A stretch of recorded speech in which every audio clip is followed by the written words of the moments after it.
नमस्कार मंडळी. आज आपण बनवतो आहोत नासलेल्या दुधापासून होणारी झटपट मिठाई.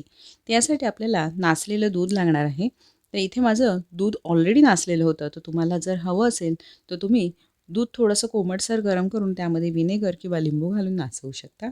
आता नासलेलं दूध व्यवस्थित स्वच्छ गाळून घ्यायचं, एका कपड्यामध्ये बांधून घ्यायचं आहे. आता हे साधारण एक मोठा वाटी इतकं पनीर आहे त्याचं बनलेलं. तुम्हाला जर हवं असेल तर तुम्ही हे रेडीमेडही विकत आणू शकता. आता इथे मी ते घालून घेतलेलं आहे. कढई छान गरम करून घेतलेली आहे आणि यामध्ये आपण साधारण एक मोठा चमचा दूध घालून घ्यायचं आहे. जेणेकरून आपलं पनीर जे आहे ते व्यवस्थित एकत्र होईल. इथे अतिशय क्रीमी पनीर बनलेलं आहे घरगुती दुधाचं. तर तुम्ही दुधाचं पनीर घरीच बनवलं तर हा पदार्थ अतिशय उत्तम बनेल. तर इथे साधारण अर्धा लिटर दूध नासलं होतं, त्याचं एक मोठा वाटी पनीर बनलेलं आहे. आता व्यवस्थित आपल्याला ढवळून घ्यायचं आहे.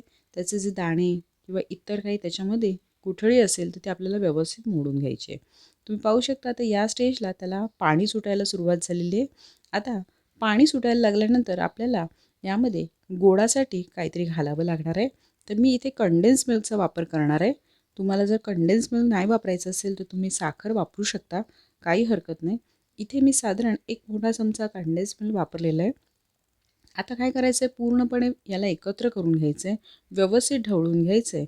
आता याला पुढे अधिक थोडं पाणी सुटेल, कारण कंडेन्स मिल्क म्हणजे साखरेचं किंवा कुठल्याही गोडाच्या पदार्थामध्ये साखर घातली की लगेचच त्याला पाणी सुटायला लागतं. आता तुम्ही पाहू शकता व्यवस्थित पाणी सुटलेलं आहे आणि आजूबाजूला आता हा पदार्थ लागायला लागला आहे. तर आता यामध्ये आपण साधारण पाव चमचा इतकं तूप घालून घेतलेलं आहे, जेणेकरून आपला पदार्थ कुठल्याही प्रकारे जळणार नाही आणि तो आजूबाजूला लागणार नाही. इथे संपूर्णपणे गॅस मंद आहे. आता बघा तुम्ही पाहू शकता पाणी आटून गेलेलं आहे आणि आपला जो मिश्रण आहे पनीरचं ते छान सुकं सुकं झालेलं आहे. आता या स्टेजला आपण काय करायचं आहे, याला आपण ताटामध्ये काढून घ्यायचं आहे आणि ताटामध्ये काढून घेतल्यानंतर आपण यामध्ये आता वेलची पावडर घालून घेणार आहोत. गरम असतानाच आपण यामध्ये वेलची पावडर घालून घेतो आणि तुम्ही पाहू शकता कुठे जर याच्या अशा गुठळ्या वगैरे काय राहिल्या असतील तर ते आपल्याला फक्त चेक करून घ्यायचे, कुठे लागलं तर नाही आहे ना.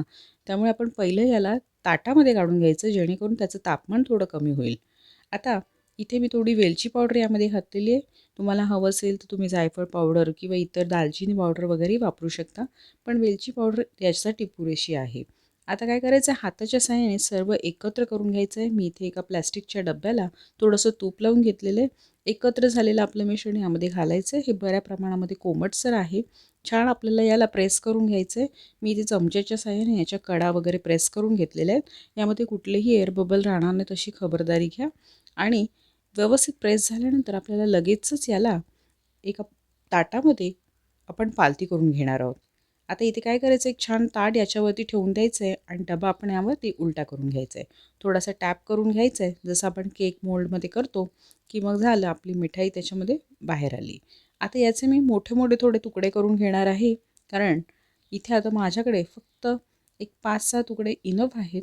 तुम्हाला हवे असतील तर तुम्ही छोटे छोटे तुकडे करून घेऊ शकता. आता अर्धा लिटरमध्ये सर्वसाधारण साईजचे साधारण 8 ते 9 पीसेस याच्यामध्ये बनतात. आता इथे मी मोठे तुकडे केलेले आहेत. आता यावरती मी काजू पिस्ताचे काप लावून मस्त डेकोरेट केलेलं आहे. तुम्हाला जी पद्धत आवडत असेल आणि जे डेकोरेशन आवडत असेल ते तुम्ही वापरू शकता. आता ही रेसिपी नक्की ट्राय करा. कशी वाटली ती कॉमेंट्समध्ये कळवा आणि चॅनलला सबस्क्राईब करायला विसरू नका. धन्यवाद.